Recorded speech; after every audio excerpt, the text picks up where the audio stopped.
Hi, welcome back to Statics 1. We're going to talk today about analyzing trusses, which remember are structures consisting of long, slender members connected at their endpoints, and we're going to analyze them using the method of joints. Let me write that up here. Method of joints. And I don't know if I'm not sure there's like two definitions I just want to get across. One is what a planar truss is. And that would be a truss that's essentially on a plane. So it might look like that.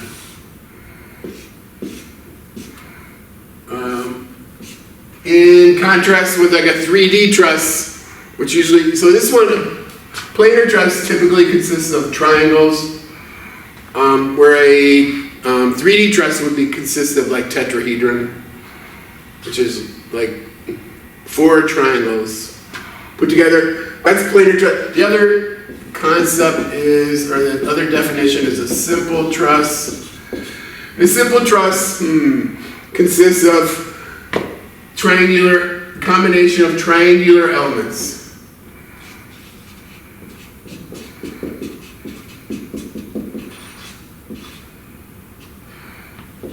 Triangular elements.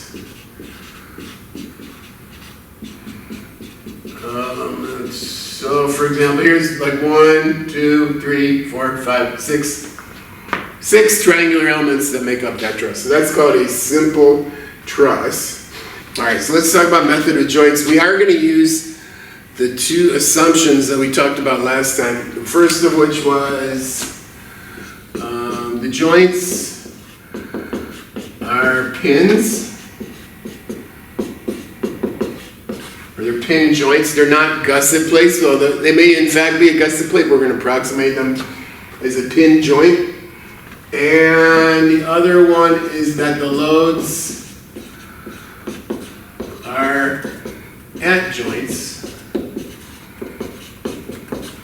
So that means there's no loads. I'm going to just draw a quick little simple truss. Very simple. Here's the truss, and I'll put a force in here. All of these members, since they're all two-force members, in other words, because their loads are at the joints, they're all two-force members, means that the force within them is all either in compression or tension. So we could actually, why do I do this? I'm going to draw a free body diagram. We're going to break out each of the joints, and I'll show you essentially three free body diagrams for the members and then 3 joints. So let's see what that looks like. So we have a joint up here, and I'm going to draw these members as if they're in tension. I'll do that. Actually, I'll draw the members first. And now I'll draw the forces. So the force, this one is upward like this, upward like that. You notice I'm drawing them all parallel to the axis of the member. That's because they're two force members. There's one more. Oops, one more. And we're going to be a little bit stretched here. Okay, I forgot to draw my joints. So I'm going to draw a joint down here and a joint over here. Here's a joint up here. And the joints, of course, from Newton's third law, I hope it's third law, we're going to have equal and opposite forces. So we have a force like that. We have a force downward. So it's a tensile force. So it's shown outward from the members, meaning the joints are pulling on the members, stretching them. And then it's shown outward from the joints, meaning that the members, because they're in tension, are pulling the joints toward them. Okay, so that's how we're drawing. At least we don't know that they're all in tension, but we're going to draw them as if they're all in tension. So I'm going to draw, here's another, and we'll draw one here, and we'll draw one here. And what we're going to do is we're going to write our equilibrium equations. Sum of f of x equals 0, sum of f of y equals 0. For each of these locations. There's no moments. There's no S sum of moments equals 0. And in doing so, we'll have 2 equations, 4 equations, 6 equations. And how many unknowns do we have? We have, I hope we have, oh, we're missing one thing, which is, that's my joint, but I forgot. I'm going to put my support here. And I'm going to put a roller over here. All right, and I guess I should have drawn in like that.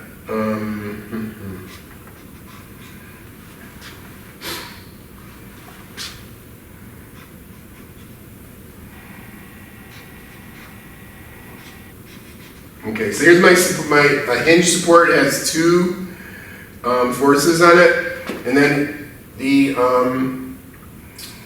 joint itself has 2 forces equivalent in magnitude but opposite in direction. Okay, same thing here. So we have 1 force going up, and then we have the same force going down. So if we were to label these, let's label these to make it a little clearer. So I'm going to call these, I'm going to use the same A, B, and C. We have A here, B here, C here. And I'm going to call this, the tension in this member, I'm going to call F, B, C. That's the magnitude of the tension. And this one is actually going to have the same magnitude. So this is FBC, this one's FBC, and also wherever, I lost one. Or that one shouldn't be straight up and down. It should be, let's fix that, sorry. This one should be in the direction of our member. So that one also magnitude of FBC. All right. Now we have up here, I'm going to call this one FAB. And so this is FAB. This is FAB because it's equal and opposite force. Likewise, down here we have FAB. And we can do the same thing here. We have FAC. So we have FAC. And we have FAC over here. And the only thing we haven't drawn here are our support reactions. And so there'll be additional reactions, and I've drawn it. I'll draw it over here. And I'd actually like to have them in the positive direction. So if you don't mind, I'm going to switch this. So these will be upwards. And so we're going to call that, so this is A, we'll call this AX, and we'll call this one AY. I know this is getting a little messy. And over here we have CX, we only have CY. We don't have CX because it's a roller, right? There's no resistance to motion in that direction. So now we can actually write the equations. Let's actually put numbers in here. So I'm going to put 500 newtons here. 500 newtons here. And what are the dimensions? 2 meters across, 2 meters up and down. Oops, I didn't draw it to scale, sorry. 45 degrees angle there. Okay?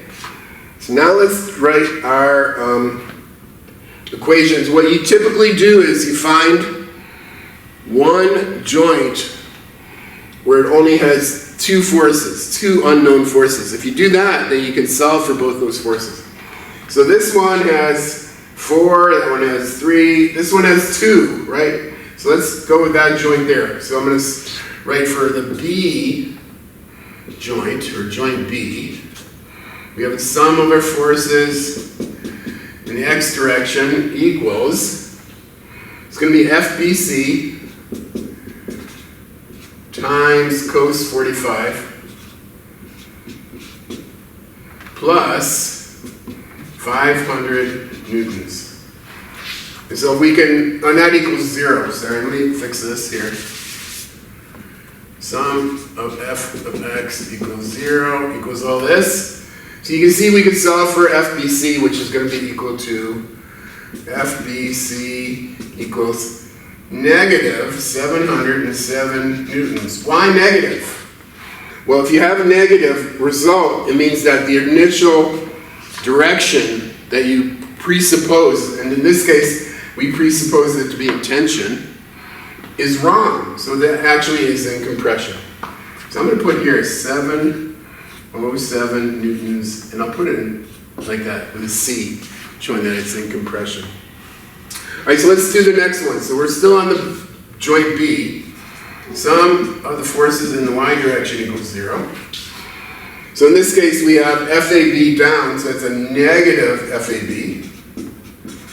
And we have a negative 707, or the y component is negative. So it's going to be 707 times, minus 707 times newtons times sine 45. And remember, sine 45, cosine 45 are the same, so it doesn't really matter. And if you think about it, we're sort of inverting these, and it turns out that FAB is going to be equal to 500 newtons. So the interesting thing, in this case, it's positive, so this is actually in tension. So I'll put 500 newtons in tension. All right, so now let's solve for our FAC value down here. And I'm just looking at it, and I'm thinking, oh, we know that this is a good one. This is a good joint to do, because we know FBC. We already calculated it. And so there's two unknowns here, FAC and CY. So now we can solve for FAC and CY, because we're going to have two equations. So I'm going to go to joint C, and I'll do it over here. Now hopefully I'm still in the view of the camera. If not, that would be unfortunate. So joint C, I'm going to write sum of the forces in the x direction equals 0 equals, what do we have here? We have minus FAC, and then we have a minus FBC times cos 45. So we can't solve for this as yet, but if we solve, let's look at what happens when we go sum of forces in the y direction. Set that equal to 0. Now we're going to have a CY value. Oh, we have, oh, well we can. We knew this was, FBC was 707, negative 707. And negative 707 times cos 45 is 500 positive. So this equals negative FAC plus 500 newtons. I thought you could solve for it. So we can solve for FAC. It's just going to be equal to 500 newtons. So it's actually in tension. 500 newtons in tension. And does that make sense? Let's look at our problem. So you're pulling on this thing over here, right? And as you're pulling on this, this has to offer some resistance, which makes sense that this one's in compression.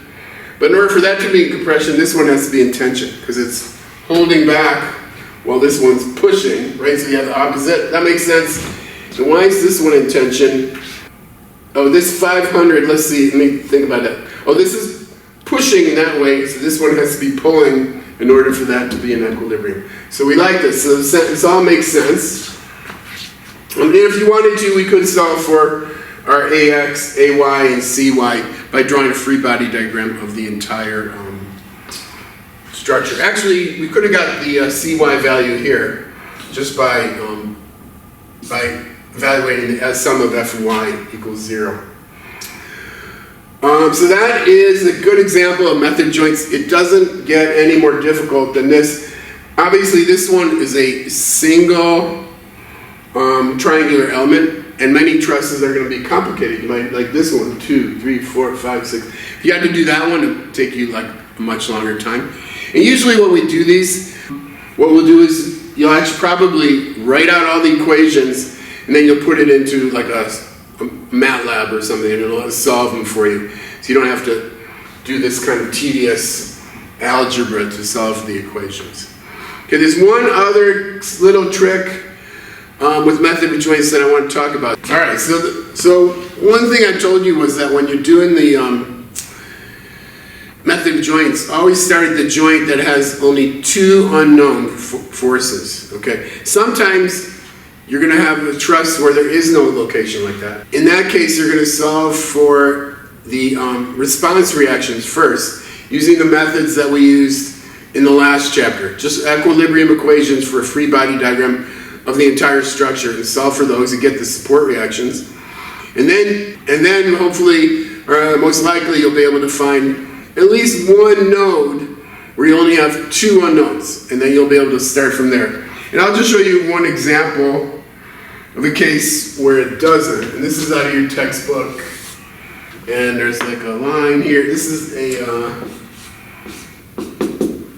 hinge, or a pin, excuse me. I know what it says. Okay, hold on a second.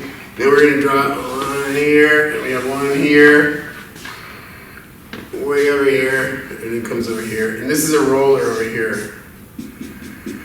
All right, so how many unknowns at each of these locations? Here you have one unknown, two unknowns, three unknowns. Three unknowns. Okay, so that's not where you're going to start. Here we have one, two, there's three unknowns. Three unknowns. In fact, every one of these locations, this one's going to have one because it's a hinge. Two, excuse me, you'll have actually three unknowns. And this one as well will have three unknowns because there's three members coming to a point. Okay, so there's no one location where you have two members, two unknowns at a joint so that you can actually just start solving for numerical values of the compression or the tensile forces. So what you should do is evaluate your response reactions first using the method that we employed previously, and then you'll end up, like for example, if you do that, you'll end up down here with, this one will be known, you'll have two unknown values, and then you can start here with your method of joints with this joint here, and then work over here, and then you'll know this value, and then you'll have only two unknowns there, you can solve for those. Same here, now you're going to have this value will be known, this value will be known, you only have one unknown there, so you'll be able to solve that. So that's how you go and do the method of joints. Pretty easy, can be a little tedious, you got to go really slow, make sure you don't make errors, because it's very easy to make errors that have the incorrect sign, or just do the algebra wrong. And I will just point out one more thing, which is when I do the free body diagrams, I always present them in tension. But that's not the only way to do it. So I always draw the members in tension.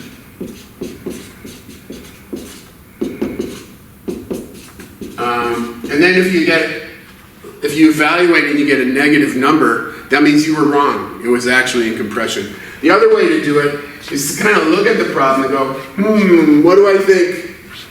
Like this one, we have a force. There's something missing here. There's a force missing. Oh, 600 newtons here. So I might start thinking about, well, which one of these will be in tension or compression? And based on my intuition, I'll set the ones I think are in compression that way, and then I'll draw the other ones in tension. So you can use your intuition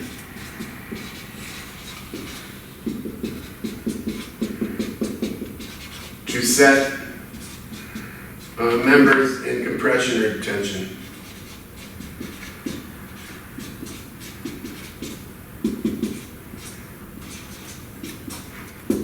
I recommend doing it that way. Draw them in tension, then you know, whenever you get a negative value, you know it's in compression. Okay, so that's it. I don't think you have too much problems doing these problems. But if you do, send me an email and I'll see you in class.